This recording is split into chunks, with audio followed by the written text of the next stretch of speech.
Yeah! Hello and welcome.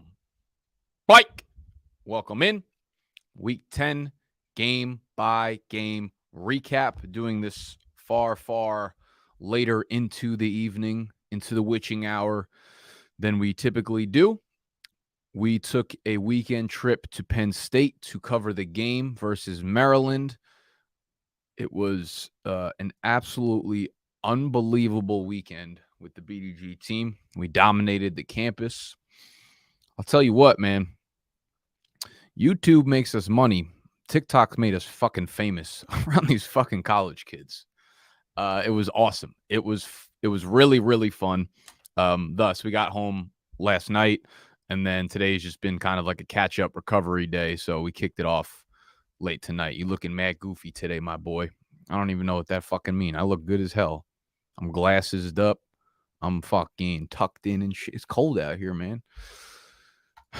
Whatever. We're going to go game by game. Every single week 10 game. Talk about the biggest takeaway fantasy-wise for it.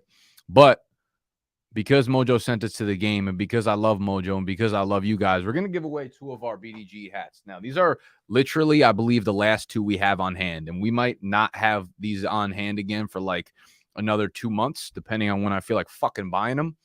But for right now, this is all we got left. And we're giving them away for free to 2 people that download the Mojo app, okay? It is completely free to download the Mojo app. You do not have to pay anything. You don't got to pay anything to enter this giveaway. Go to the App Store if you're on iOS and download Mojo. It is the first link in the description down below, okay? That link will help them let them know that we sent you, okay? So please use the first link in the description. Go download the Mojo app. Absolutely free. Absolutely free, okay? Go download it.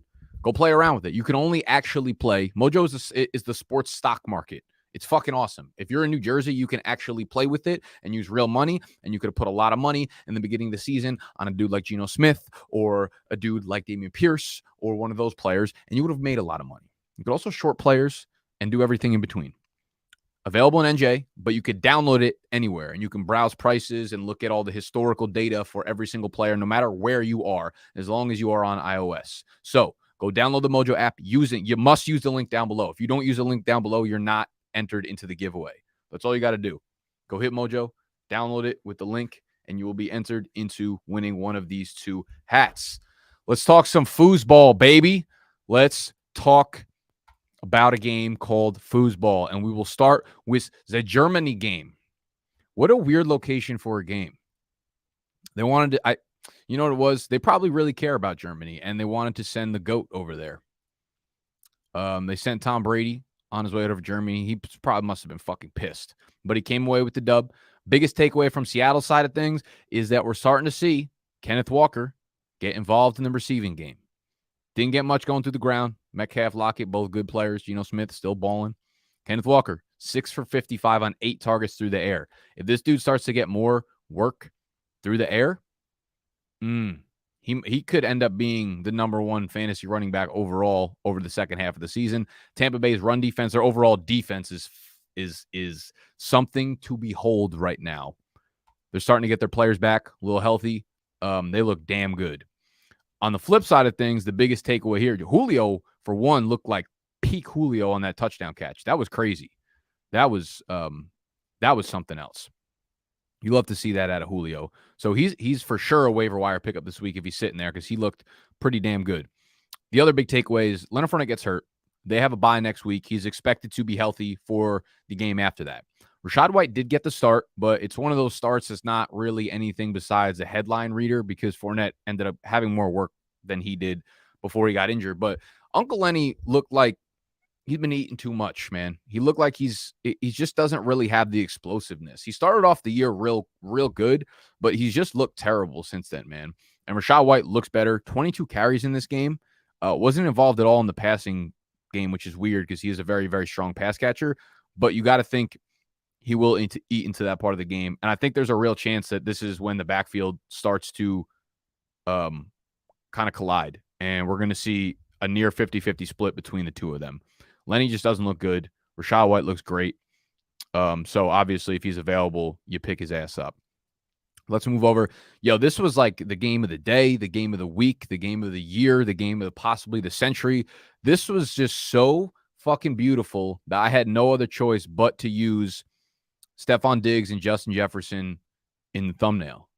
This was one of those games. I wish, you know how like two great basketball players go at it and like they're going back and forth. I wish there was a way that like Diggs could have played cornerback on Justin Jefferson and Jefferson could have played cornerback on Diggs, you know, and they both would have been as good as like real NFL quarterbacks and them just being fucking clashing against each other all week. That would have been awesome.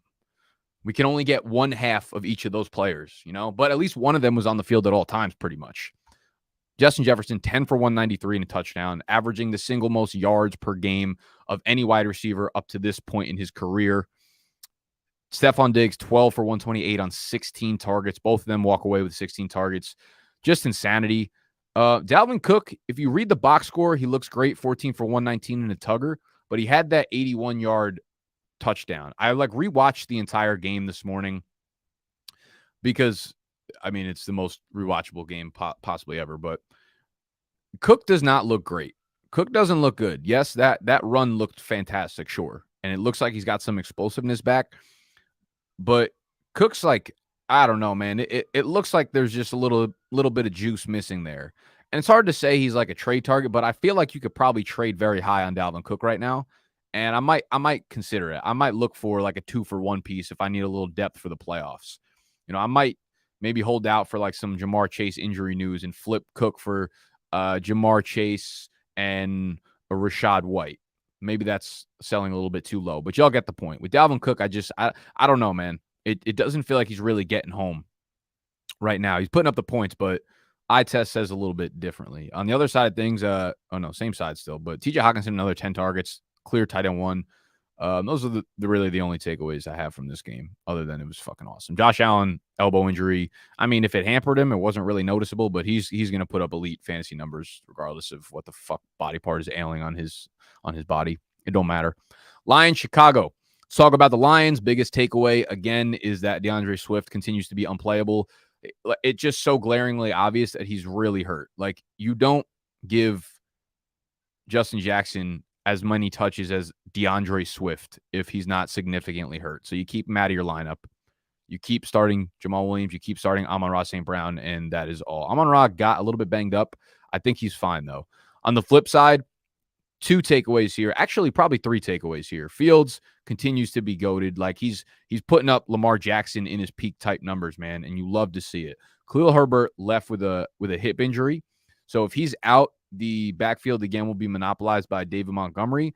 DeMont's really kind of unusable outside of them shoving, 20 carries a game into his stomach. And we're not seeing that unless Khalil Herbert is hurt, and he's hurt right now. So we'll see where it goes. So keep a close eye on that. But DeMont will be startable again, thankfully, for people that own him. Cole Kmet is right now the tight end 1 over the last 3 weeks of the season. Obviously, Mark Andrews been banged up. Kelsey's got the bye and all that kind of shit. But Kmet has been serious, man. Kmet has been a player that's making plays after the catch, involved in the red zone. So it's kind of off him. I thought like the last couple of weeks have been a little bit fluky, but he's definitely a dude to target on the waiver wire if he's available there. And he's probably a dude that you should continue to play. I'm curious to see how Justin Fields performs when he's not playing against these really, really, really, really shitty pass defenses and just defenses overall, because it's been Lions, Dolphins. Cowboys was obviously a good defense, but last couple games since Justin Fields has started exploding, it has been against shitty defenses, but they play the Falcons next, so ain't shit stopping him there. Broncos, Tennessee. Biggest takeaway from the Broncos side of things is Jerry Jeudy also banged up in this one. If he is out, we can have a lot of confidence in Courtland Sutton repping the fucking Devils numbers over here. 6'4", 66 on 11 targets. If he's out, that's when Courtland Sutton kind of goes bonkers. Nothing else you can really take away from this game other than the running back situation is disgusting. Melvin Gordon, 7 carries. Latavius Murray, 9. Chase Edmonds, 2. None of them do a goddamn thing. Melvin Gordon, a little bit involved in the passing game. That's like the one takeaway that you could actually kind of like put into your lineups and feel okay about. But other than that, they're all fucking doosprit.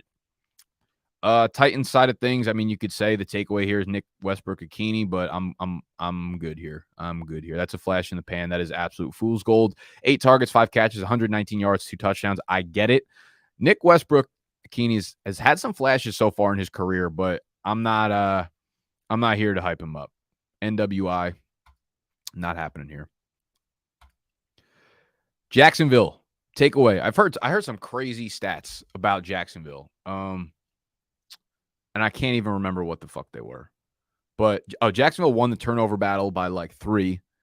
Jacksonville, I can't remember. Josh Norris was, or maybe Hayden Winks, one of them on the Underdog podcast was naming like 3 things that like, it was almost like a 98% hit rate on winning games. The 3 stats that they had for him, and they still ended up holding a fucking L on the game. Trevor Lawrence played well again. Travis Etienne had his first like bust game of the year. Christian Kirk, huge game, 12 targets, 9 catches, 105, 2 touchdowns. Again, he's one of those guys that you should have just continued to throw into your lineup week after week after week because he's a good player. We're never going to have that straight continuous production from really any player in fantasy. So Kirk will always be a top 15, top 20 player, and you start him as such. Zay Jones has been pretty damn consistent too, walks away with 10 targets, so good to see from him. But, you're back on Travis Etienne next week, no doubt about it. On the flip side of things, we have a few takeaways here. We might be on KC for a fucking minute, all right? So start your stopwatches. Give me like 6 minutes here. First up, Mahomes, savage. Backfield. This was something that we had spoken about a lot last week. Clyde Edwards-Helaire. You could see his chart on Mojo took a drastic dip, down 7.29%. That's what you call a bad investment, all right? We're not giving out financial advice. We're just giving out good advice. And good advice would be to get the fuck out from underneath Clyde Edwards-Helaire.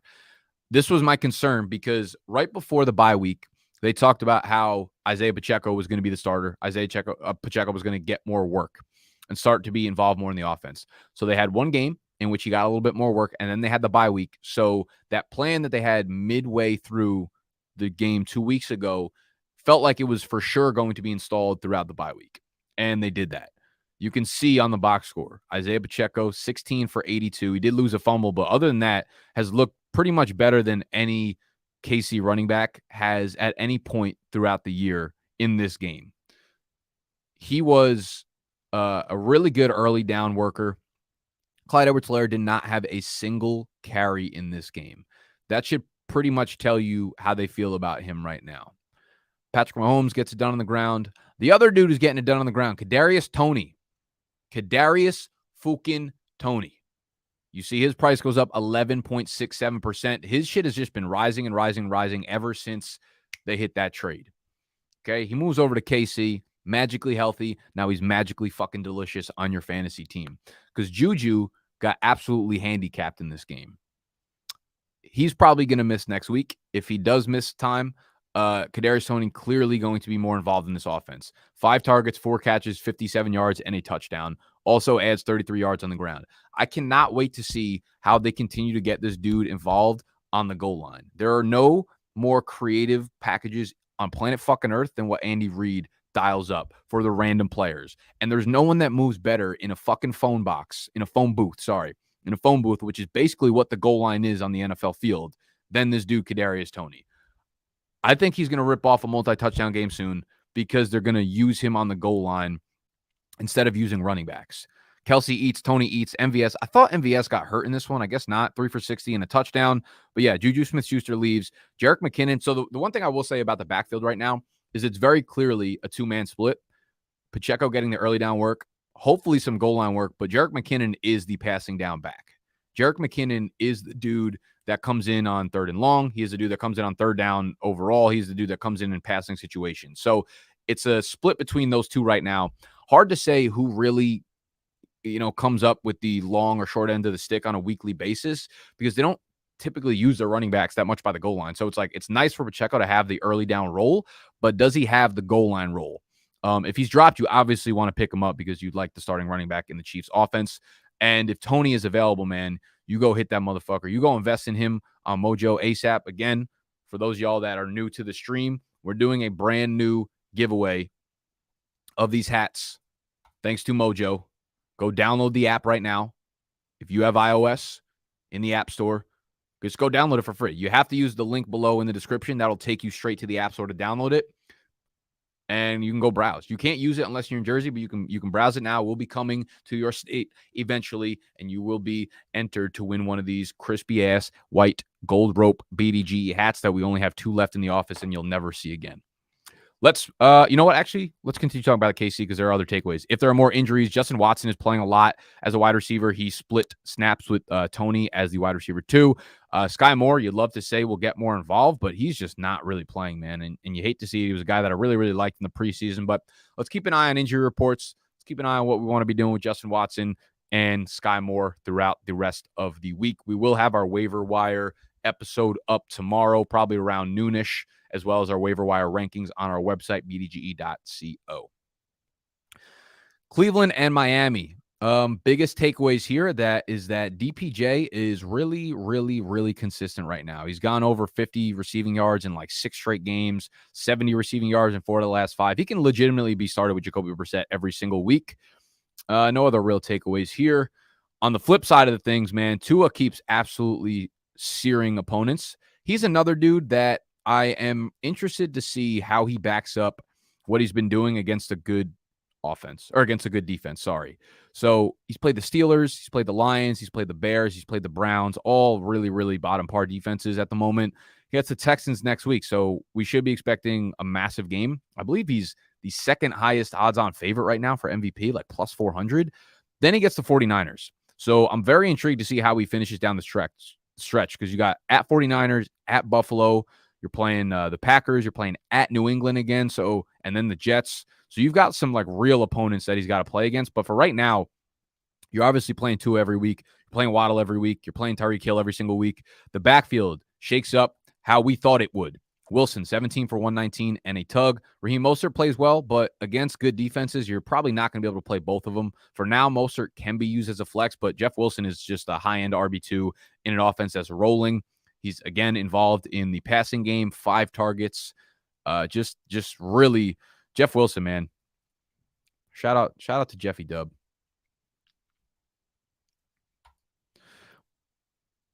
Texans, Giants. I don't want to say a goddamn thing about the Texans other than Dameon Pierce, bro. Go. Giants, Saquon Barkley, 35 fucking carries, man. 35 carries. That's an insane box score. 152 yards, 1 touchdown. Only catches 1 ball, but they get the dub. Giants continue to roll. They've got an easy schedule going forward. They really might be 8-2, 9-2, 10-3, 10 and some shit like that. They might lock up a playoff bid like second or third team in the NFL to do it.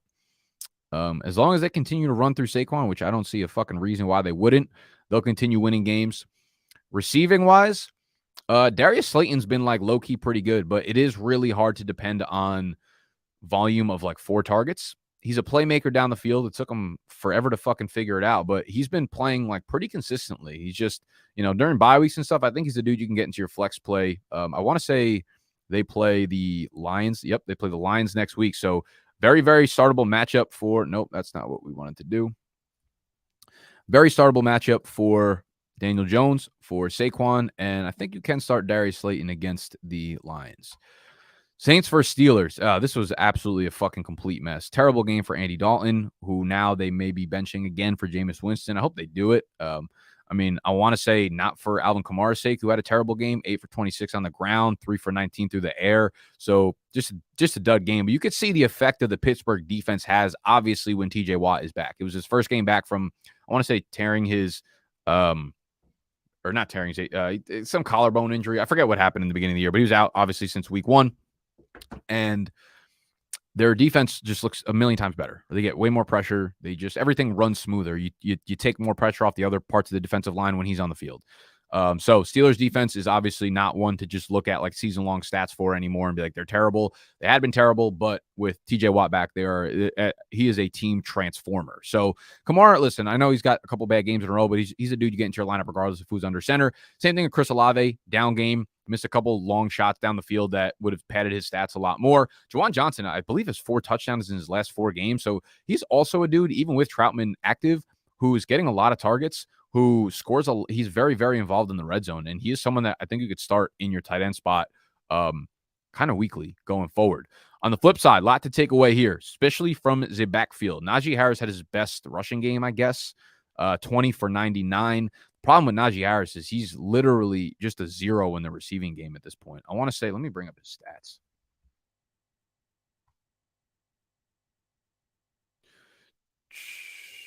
Yeah, he's got 1 game over 26 yards, 2 games over 16 yards. His individual receiving workload games of 3, 5, 0, 7, 0.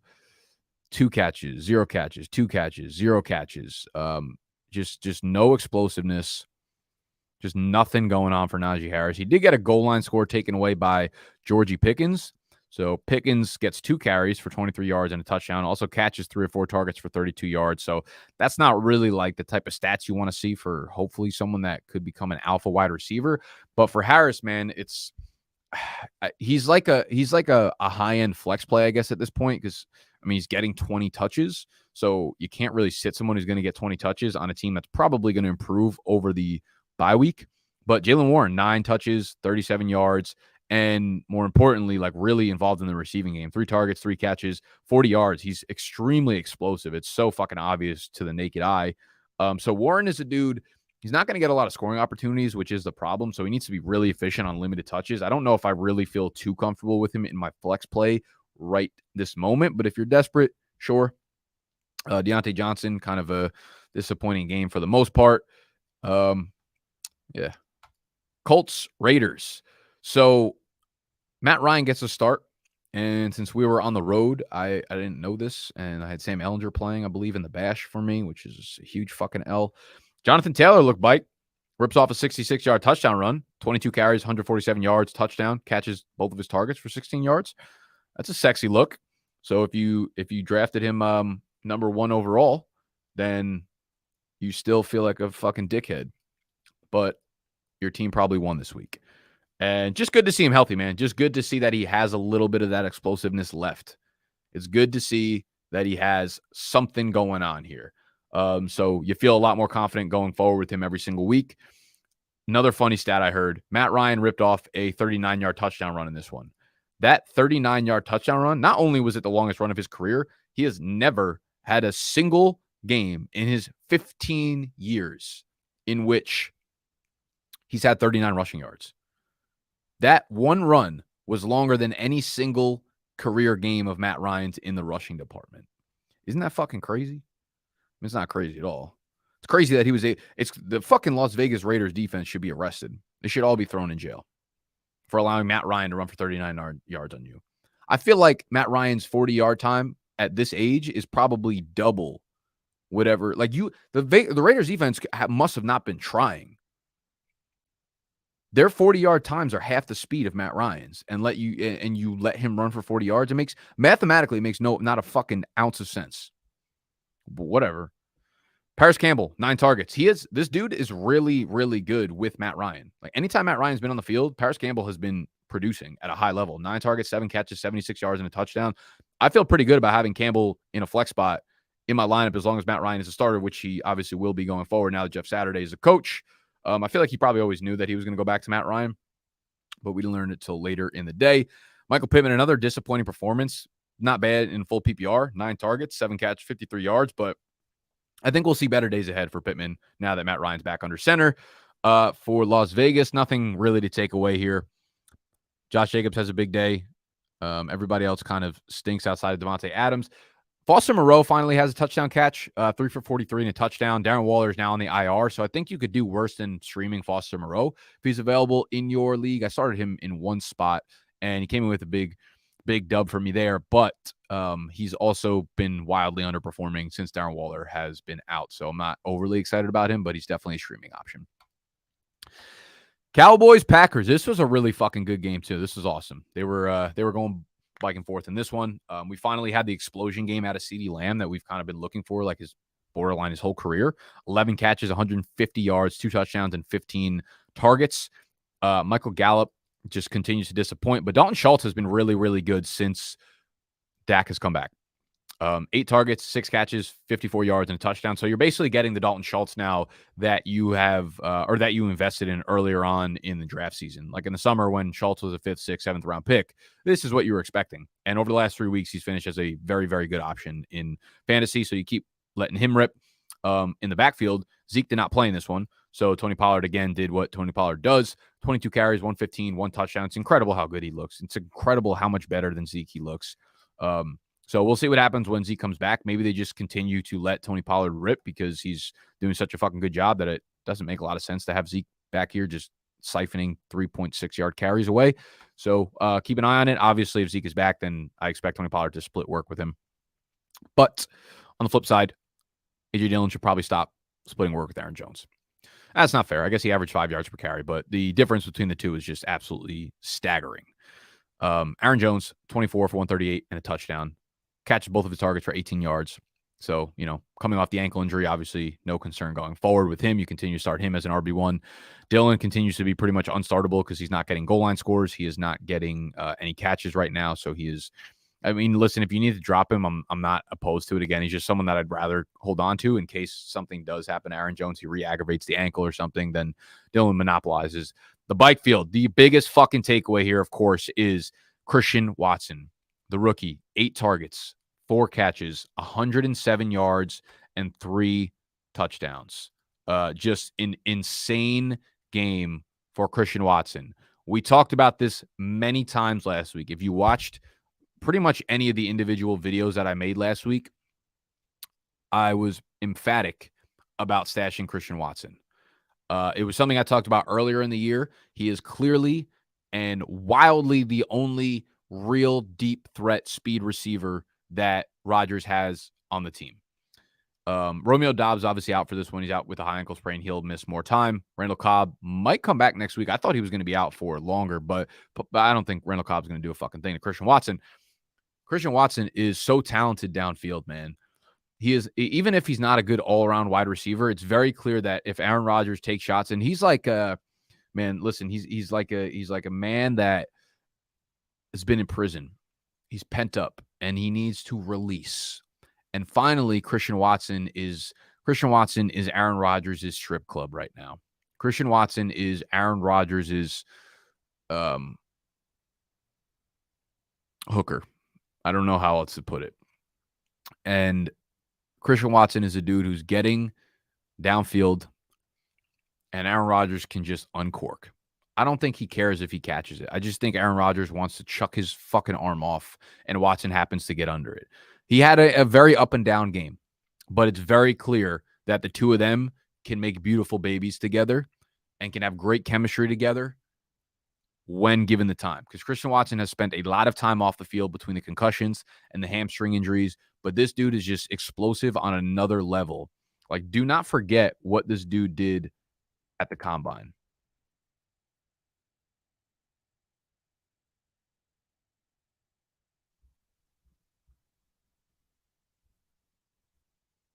A 4.36 40 at 6'4", 208. Just elite athleticism on every fucking metric. Yes, the best comparable to Denzel Mims does not look pretty right now. It's because he was a guy that came out late. He broke out a little bit late, but we just saw what he could do on an NFL field. And he is someone that Rodgers is going to continue building more and more trust with. So probably available on your waiver wire, and he will be the number 1 pickup in week 11 in tomorrow's video. Cardinals versus Rams. Colt McCoy doing his thing. Eno Benjamin, I believe, got cut a couple hours ago. Do we have any updates on that? He must have done some shit off the field. Also, make sure you're following me on Twitter at Nick Ercolano. That's so odd, bro. Why are they releasing him? Rams should consider claiming Eno Benjamin. Yeah, a lot of teams honestly should consider fucking claiming Eno Benjamin.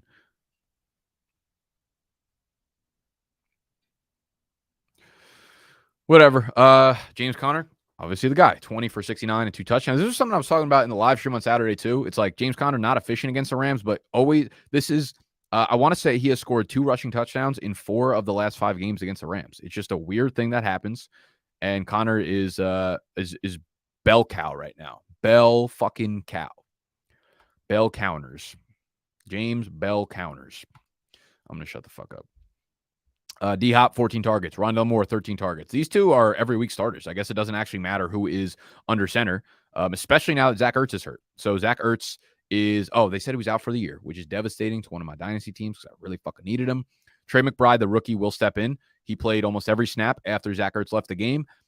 1 catch on 1 target, 7 yards. So didn't have a lot of production, but he will be running a ton of routes. So again, if you are really desperate, if you're in a tight end premium, if you're in a 2 tight end starting league, rookie Trey McBride was the first tight end picked in the draft this year. He's a very athletic player. He was a very good player in college. He is someone that we should keep an eye on and should probably be owned in deeper leagues because he will step right in for Zach Ertz. But these two, DeAndre Hopkins and Rondale Moore, are going to see an insane. I mean, they got 27 of the 37 targets. It's insane. On the Los Angeles side of things, no Matt Stafford, concussion. So we had John Walford, who unsurprisingly didn't play well. The backfield, no one in the backfield, unsurprisingly, I don't know how I set that fucking statement up. No one played well in the fucking backfield for LA. They all stink. It was Kyren Williams' first game back, and while he didn't get any play on the ground, just a single carry, he did catch 3 passes. Okay, so that led the backfield. Cam Akers had 1 target. Darrell Henderson had 1 target. Kyren Williams had 3 targets. Caught all 3 of them for 30 yards. So it's possible he continues to eat into this workload more and more. It's possible that he takes a little bit more of the rushing workload because Cam Akers averaged 3.7 in this one.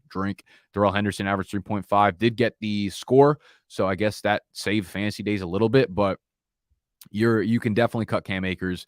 I'd probably hold on to Darrell Henderson, and I would probably pick up Kyren Williams. Good to see a little bounce bike for Tyler Higbee. The other big news, of course, is that Cooper Kupp is going to be sidelined for a bit with a pretty serious ankle injury. I don't know if that's just a multi-week low ankle sprain, a 4 to 6 week high ankle sprain. Doesn't sound overly optimistic. So I would be prepared to be without him for a while. What's that do for Allen Robinson? I mean, it makes him playable. It looks like Tyler Higbee's going to get siphoned a lot of those targets, but Robinson will be the one who's running a ton of fucking routes. It does put Van Jefferson in play. It puts Ben Skoranek in play. I'm not going to try to get too cute here and act like this is now an over fucking bearing awesome pickup here by any of these guys because none of them have really proven to be good NFL players up to this point, or at least this season. So you can trickle some fab dollars across these 3 guys and kind of hope that you get the one that hits. They play the Saints next, which is a middle of the pack defense at this point. The Chiefs after that, the Seahawks, the Raiders. So nothing really to be too concerned about in the passing game. Hopefully they'll have Matt Stafford back. And yeah, that's it. I wouldn't be overly crazy about picking those dudes up, even if Cooper Kupp is out for a long period of time. LA and San Fran. So the Chargers, man, we were asking ourselves, is Justin Herbert sittable all week? And it turns out that we were right in questioning the every week start of Herbert, man. It sucks that it's kind of like a waste of a season statistically for him because we're fantasy people, right? But Mike Williams out, Keenan Allen out. It's like these guys, DeAndre Carter and Josh Palmer, get a lot of work. Austin Eckler obviously gets a lot of work. Gerald Everett did leave with a hip injury. So Trey McKitty filled in, saw 6 targets. He's another tight end to keep on the waiver wire eyeball there. I guess Palmer and DeAndre Carter will kind of just flip games in terms of who's producing. Palmer, again, did get 8 targets, though, so he doubled DeAndre Carter's target count. I think it was just happened to be, what happened in this game. So Palmer's still like a low-end wide receiver 2 in my eyes, as long as Williams and Keenan are out. DeAndre Carter can be wide receiver 3-ish, and that's really the only takeaway from LA. On the flip side of things, the biggest takeaway, of course, is that Elijah Mitchell came back and out-carried Christian McCaffrey 18-14. Christian McCaffrey did get into the end zone, so he ended up with a pretty good fantasy day because he caught 4 of 6 targets for 39 yards. I'm not panicking on Christian McCaffrey. Elijah Mitchell's a really good player. I mean, we saw what he did last year, and he had no problem just getting him right back into the lineup. 18 carries for 89 yards. Looked a lot better than McCaffrey did on the ground. And there's a reason why he's putting him in there because of what he did last year. He's a really good player in this offensive scheme. That one-cut ability is deadly, right? And they got rid of Jeff Wilson. They got rid of Raheem Mostert this offseason.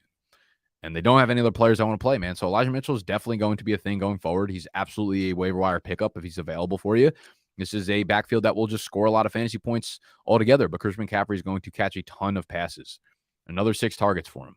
I think that will easily be the norm going forward. So he'll be the goal line carry guy, most likely. He'll still get 12 to 15 carries on the ground, and he'll be really involved in the passing game. This does look like it's going to take away from Debo. It looks like it's going to take away from Kittle a little bit. So Ayuk continues to be really consistent right now, and I think the upside of all these receivers are probably just capped a little bit because they don't go pass heavy, because they have a couple good running backs now that they are going to rely on, and because Christian McCaffrey demands so many fucking targets in this offense. So not panicking. He's still an RB1. You're still starting him every week, but Elijah Mitchell does present another flex option for people, but a little bit of a problem for McCaffrey.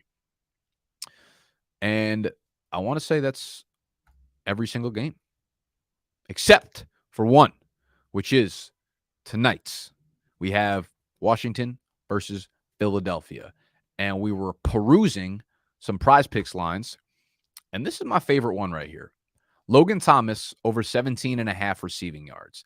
I don't really want anything to do with Terry McLaurin, with the Washington wide receivers, because Philadelphia's cornerback duo, Slay, Bradbury, I think I have that right. I keep getting confused because these guys keep moving throughout the NFC East, but I believe it's Slay and Bradbury. I'm going to pull it up so I don't sound like a fucking asshole.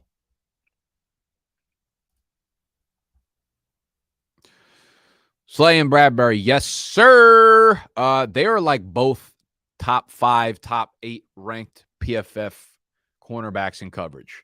It is really hard to throw against them. But Logan Thomas is now fully back from his multi-week injury, and he's running every route. He's playing full-time. He's running as many routes as any tight end in the league right now, and I think it'll translate.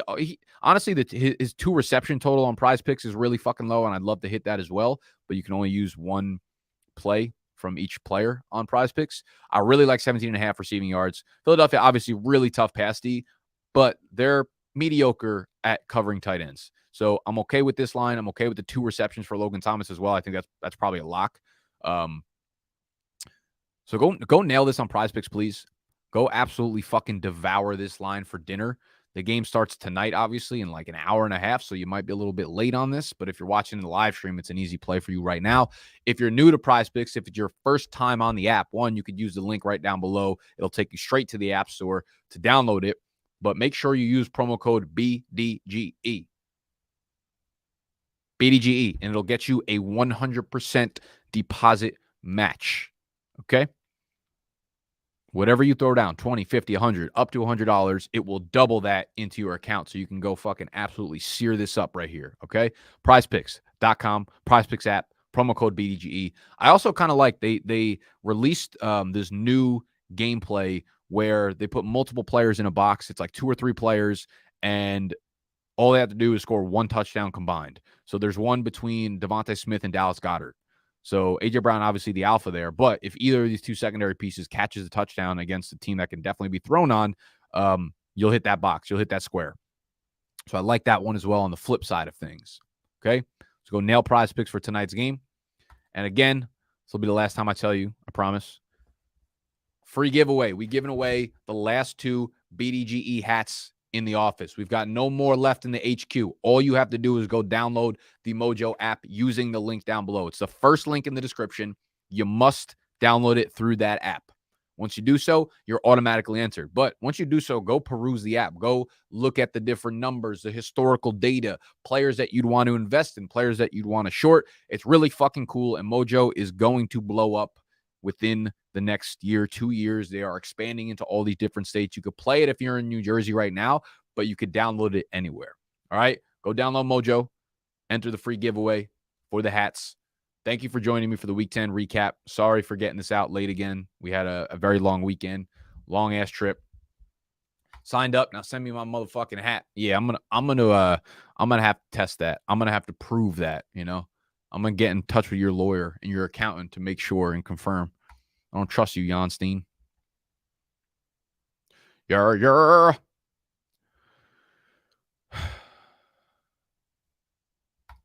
right. I love you. I'm out of here. See you tomorrow.